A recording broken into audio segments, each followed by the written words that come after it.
So guys, there's a lot of debate around AFDDs, okay? Some see them as the future of circuit protection, and we're hearing claims that people believe that they're going to be put on every circuit as mandatory going forward. Some people think they're completely overkill, overpriced, not needed, and just another way for manufacturers to make more money on installations. What I've found from speaking to electricians is the misunderstanding of what these things are actually designed to do, what they can detect, and actually what they can't and why. But the key denominator is it depends on what type of circuit they sit on to how they physically operate and how and what they can detect. And that has not been explained well enough in my opinion. So that's my aim today. That's what I want to cover. That's what I want to go into. I want to give you guys a bit more of a crystal clear overview of AFDDs. So personally, I think one of the key reasons why there's been so much confusion and frustration around AFDDs is that it is not a single service device like we've become used to. It doesn't trip in a single type of way like we've become used to.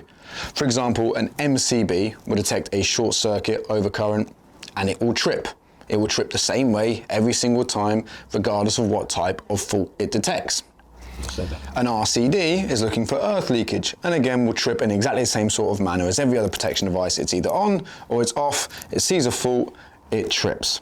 Okay? Now these faults are definite faults in that sense of there's no ambiguity, there's no accidental trip. Not really, not in the grand scheme of things. Okay?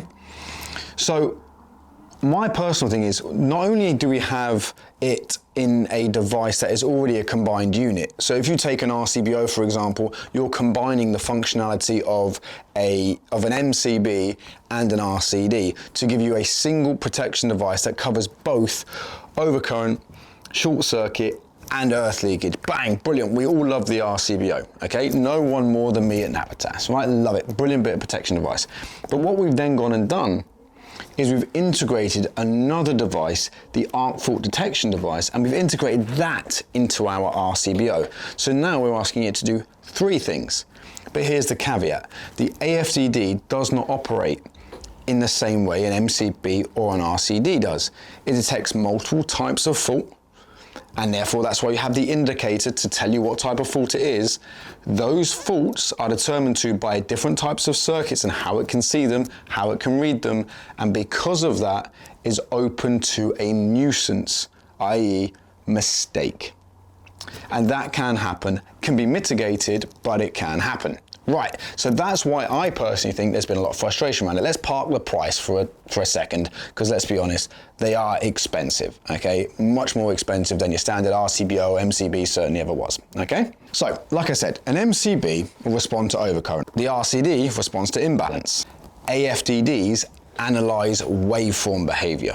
So that's the crux of it. You have three separate operating characteristics within one AFDD. So the AFDD, which is the part of the device we're gonna actually focus on, not the other functionality that is within the same enclosure, but the AFDD is designed to detect disturbance created by arcing or an arcing event. So the caveat is series arc faults can appear without overcurrent, which is why a standard RCBO or MCB cannot see it, cannot detect it, cannot protect against it. And this is why they were introduced. So if you think about it, normal current follows a smooth 50 Hertz sine wave, like the ones that we've become accustomed to over the years. Their signs are everywhere. An arc fault will create a disturbance within that waveform. Rapid interruptions and restrikes create the disturbance, and that is what your AFDD is looking for. So it will analyze that circuit consistently, looking for those types of disruptions. Now let's shred it back, boom, right back to the cable in the wall. Now I'm not talking about the manufacturer or anything else like that. I'm talking about the type of circuit that that conductor is created from. Okay, so if we take a radial circuit, for example, a radial circuit has a single path back to the consumer unit. So that means any disturbance travels back through one conductor path, which means the signal behavior is simpler and far more predictable. Now let's go back to ring final circuits, which we've been using in the UK since the war. They were introduced, I believe, to reduce the amount of raw materials used because there wasn't as much to go around. They're also a very good, solid and stable type of circuit. But they do introduce parallel current paths. So the current divides based on load position. That means disturbance can travel back and forth on both legs of the ring. So the fault is exactly the same, but the environment that fault is found in is completely different. So analysing it is completely different. It's the same as looking at it as a set of road system, for example. Okay, if you are trying to monitor traffic going down a one-way street, it is a lot easier than monitoring traffic going around the M25. Now let's shred it back. Because we understand what it's supposed to do, we understand that current paths are affected by the type of circuit we choose. That's not news, okay? That's fairly common knowledge, and that sort of information is out in the market in spits and spats. And if you've been fitting AFDDs for a while, it's probably information that you've come across already. However, why do we get nuisance trips? And especially, I've had it before, someone call me and say, we've had a nuisance trip on an AFDD, it's a brand new washing machine, a brand new fridge freezer from a reputable manufacturer. What is creating this? Why is an AFDD tripping on this situation? Well, let's break it down, okay? Let's think about certain things you'll find on a modern installation. You might find things like LED drivers, very common now. Switch mode power supplies, very common now. EV chargers becoming more and more common, and heat pumps also more common, but not necessarily as frequent just yet, but will undoubtedly grow in the future. All these sorts of things will actually create switching noise on a waveform, which in itself is a disturbance to that normal, nice, smooth flow. So now we need to understand the difference between noise and disturbance. Switching noise is periodic and almost predictable. Arc disturbances are irregular and intermittent. But the crux is the AFDD needs to somehow determine which one is which. And the more noise you have, the harder that becomes. Which is why on a radial circuit, that noise level is automatically reduced. Just simply because you're reducing the amount of pathways, but also because you're reducing the amount of potential outlets on that circuit. But let's talk about the real issue and why AFDDs were brought in, because they're not brought in to protect against washing machines or fridge freezers. They're brought in to protect against arcs. And let's have a look at the most common reasons you will find an arc on any circuit. Loose terminals, damaged insulation, poor connection. So AFDDs reduce the risk of, if one of these things is in place, that there will be a risk to life, but it cannot replace poor workmanship. It cannot replace against accidental damage. It can't. There's no protection device in the world that will. So this is why BS 7671 addressed the requirement of AFDDs as a fire prevention method.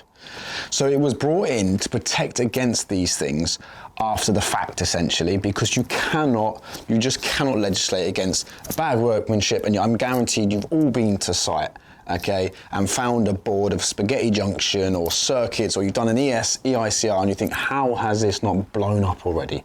Okay, it should try and limit in those situations the risk to life. That's why AFDDs were brought in by BS 7671. Now, will that be increased into different types of buildings or more circuits types in the next amendment? I can't see it personally.